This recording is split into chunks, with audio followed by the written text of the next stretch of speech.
Hello guys, Nigel here with you, Nigel's Modelling Bench. Welcome back to the channel. I've got another review to you today and it's absolutely crazy. Wait till you see the start, it's like you won't believe your ears. And what I'm going to show you is some beautiful Red Fox Studio instrument panels for this kit and also for the D. And also, as it turns out, there are some little extras in there as well. Now, during the video, I happened to say that I've emailed Attila a few times and heard nothing back. Unbelievably, while I was filming this video, I got an email from him, and he's kind of very apologetic. He'd seen that I'd made an order. He's put an extra little couple of gifts in there for me, which I also show you in the review, which are very nice indeed. But he's been very apologetic, so I'm really happy that he's not fed up with me and I haven't upset him. So in the video I say, I haven't heard from him, I've emailed him, and I don't understand what's going on. So ignore that because everything is fine. This is crazy. This is absolutely and utterly mental. I cannot believe this. As you can see, I have a DHL envelope here from Red Fox Studios, and I've ordered a couple of cockpit sets from them. And I ordered these at 01:52 on the 24th of April. That's Sunday night, Monday morning. It is now Tuesday and it is 1400 and it's here. These came from Hungary. DHL can get a package to me quicker from Hungary than Royal Mail can get a package from Gloucester to Devon. Unbelievable. So well done, DHL. I mean, that is, if I work it out, I mean if you work it out, it's just crazy. I mean, Attila wouldn't have got the order until Monday morning because he obviously isn't going to be in work at 1:52. So it's sort of 24 hours door to door. Crazy. So let's open this up and I'll show you what I've got, because there may be a few surprises in here, I don't know. But I haven't heard from Attila for a long time. I've emailed him a couple of times and he hasn't responded, so I don't know what's going on.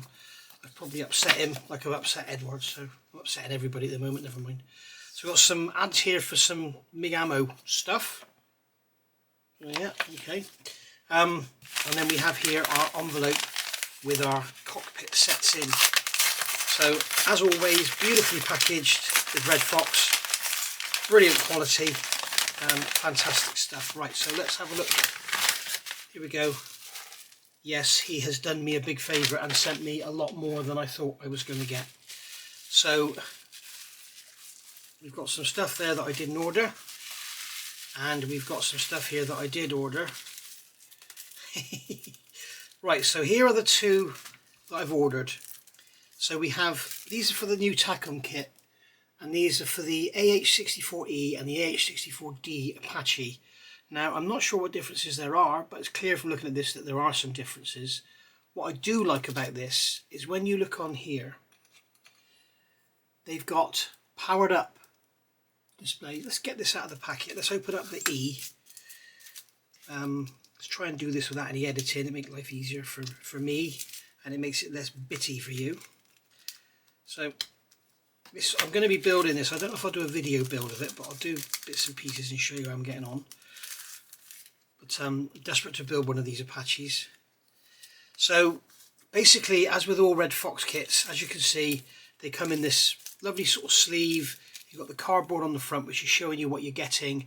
You've got the size and everything, the scale and everything there. And then you've got your actual 3D printed parts on the back. So if you are sticking these in your stash or whatever, be careful of not sort of rubbing them together because you may well damage the parts. But these are basically 3D printed, sort of laminated panels, if you like. And as I've mentioned before, with instrument panels, the scope just keeps getting wider and wider. Years and years ago, you had the plastic instrument panel. If you're lucky, you got a decal and it was just flat. You've still got that in some kits now. And then along came the resin manufacturers with a lovely resin detailed, instrument panel. And then they came along with the photo etch bezels that you cut out and put on the instrument panel yourself. Then they came out with the acetate, so you have a photo etch panel over the front and you have the acetate panel behind, which gives you not only the gauge, but you also get that glass look. Very much like the Airscale stuff, which I absolutely love, as you know. And then we came along with the colour photo etch, like Edward do, with the colour panel with the colour gauges that go in behind.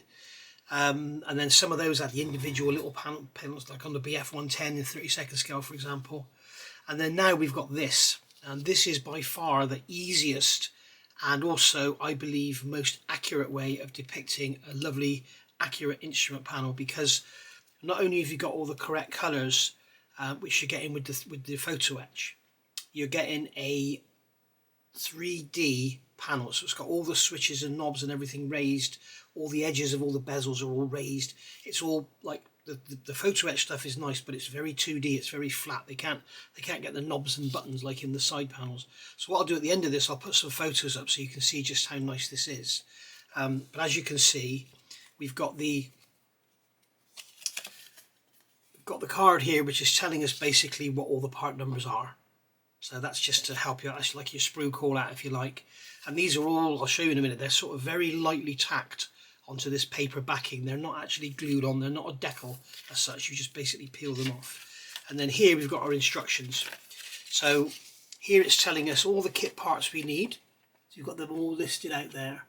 And then it's telling you where you need to remove the detail from those kit parts to enable you to fit these parts. Okay. And they're telling you here the quick set 3D acrylic parts must not be cut with a scalpel, they break easily. Yeah, I should imagine they're very much like clear plastic. If you try and cut them, just shatter or shear and just break. The parts can be glued with PVA or cyanoacrylate. The upgrade parts can also be washed with enamel or acrylic paint. Usable varnish types: ester, white spirit, nitro, lacquer and acrylic base, durable UV resistant surface, maximum bendability tolerance 5 degrees. So they do have a slight flex, but they're not designed to be bent. Don't try and bend them around something, they will just break. So it's probably because they're laminated, they're like sort of plywood and they don't want to bend. So here you can see it's telling you all the parts there with all the numbers, where they go onto your plastic parts. You've got plastic part M6, and then it's giving you the option here. The green circle is telling you on optional of having the powered up or the powered down display. I would always go powered down. If you've got a model static with no rotors turning or anything, why would you have it powered up? You could have the ignition on if you like, but I don't know. I just go for powered down. And then here you've got all the panels going in here. And you've got the instrument panel there, and then we've got the main console here with all the side consoles going down. And you can see there we've even got panels there for the control yokes. In fact, they're the cyclics, aren't they? So no, they're the cyclics. They're the I can't remember now. I always get them mixed up. So there you go. So you can see. I'll do some photographs at the end so you can see what this is all like. But basically, what you're getting in the set, and I've done these lots and lots of these reviews. They used to send me, Red Fox used to send me samples of their new products, and then I would review them. But lately they haven't, and I don't know why. I've actually sent Attila an email and I said, what have I done to upset you, mate? Why aren't you responding to my questions anymore? I'm only asking what's coming out, and he just doesn't respond. So I don't know what's going on. And before any of you say, yes, I reviewed Quintus Studio, but this has all gone on before I reviewed Quintus Studio. But there we go. So there you can see what you're getting. Basically all these panels, if I just move it around, you will see the reflectivity of the faces. When I do the photographs, you'll see all the raised buttons and stuff, which is, like on panels like this one here and this one here and this one here and these, there's no way you're going to get that sort of finish with a photo etch panel, unless of course you get the anise knobs and stuff and add them to your photo etch panel. But this is a lot easier. You just literally scrape the plastic off, sand it flat, stick that down, job done. You've got the best you're going to get. So there you go. Now the difference with these sets over, I just mentioned Quintus Studio, quite often with Quintus Studio, like you saw the one I did for the Helix, basically they tend to include seat belts and everything as well.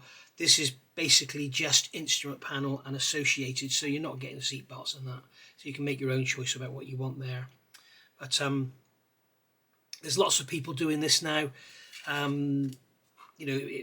For a while it's been Red Fox and Quintus Studio, but there's lots of other people jumping on the bandwagon. There's also the Kits World stuff, which, yeah, I don't think it's as nice as this. Nothing like. Yeah, this is really, really nice. And these panels, all they do, they literally, if I just give that a little tweak, you can see that one's just lifted off. You see how easy they come away. They're not like decals. You don't need to soak them in water, which is a good thing, because somebody asked the question, I think it was Andrew, when I did the Quintus Studios one, if it's a decal and you're sliding it off of the backing paper, do you have to dry it off before you glue it down with CA? That's a bloody good question. I don't know. So that's something we'll have to look at when I use it, when I build that helix. But there we go. So that's gone in there like that. Just keep that. It's good to try and keep these attached to the paper if you can. You don't want them rubbing on top of each other. But I have to get out again in a minute to take some photos, don't I? So there we go. And that's the AH-64E, and this is the AH-64D. They look pretty much the same. There's differences in the rear there, look. But other than that, they're going to be pretty much the same, I think. So there we go. So as I say, at the end of this review, I will do some photographs of the sets as they come. Now, here's some stuff that's been sent to me that I wasn't expecting. So obviously, Attila is still speaking to me. So we've got, as I was saying just now, years ago you used to get these individual gauges and stuff, and I know that you could buy individual gauge decals from Airscale. You can also get the photo etch bezels and that go around the decals, which is all very nice. So here we have instruments and gauges for US Air Force World War II in 48 scale, and instruments and gauges for Luftwaffe World War II. So that's really nice in 48 scale. That is nice. And then here we have the same thing, but in 32nd scale. And then we have the same here for the US Air Force in 32nd scale. So let's get this one out and have a look, because it does look very, very nice. For the prices of this stuff, go take a look at the website. The postage is €20 from Hungary to the UK, which is a lot, but when you look at the prices and then you look at the stock, you know, getting hold of stock in this country can be a little difficult at times. But I was more than happy to pay the €20 for the two sets, because I knew they would come beautifully packaged, and I knew they would come quick, but I didn't realise they'd come this quick. So we've got instruments and gauges for US aircraft, US Air Force. So we've got kit instrument panels, usually not smooth, sand them first. It's worth painting the given shape part in advance for applications. This would be a very difficult process afterwards. Yes, we're saying paint the background before you stick these on. Parts can be glued with PVA or cyanacrylate, and then you can, same as here, you can use enamel, acrylic washes, white spirit and everything. It's not a 3D decal, therefore it doesn't require any kind of soaking. Easiest way to remove the instruments is to carefully bend the silicone paper and then remove from the paper with precision tweezers or a scalpel blade. So you want to try and keep them on the paper as long as you can.